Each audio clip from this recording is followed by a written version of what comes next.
سلامونه دوستانو، ستړي مشئ. ولې پیاز او د چرګې هګۍ د جنسي قوت لپاره مهم دي؟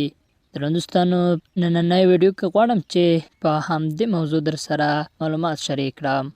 که زموږ چینل مو سبسکرایب کړی نه وي نو همدا اوس یې سبسکرایب کړئ. د ګونګړي نښان هم ووهئ چې راتلونکې ویډیوګانې تاسو ته په اسانۍ ورسیږي.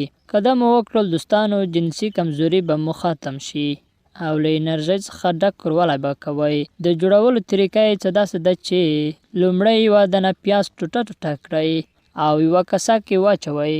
ورپسې د چرګې یوه دانه هګۍ به د زیړو اوسپنو سره همدې وړوکو شویو پیازو ته ور واچوئ او ښه به یې میکس کړئ.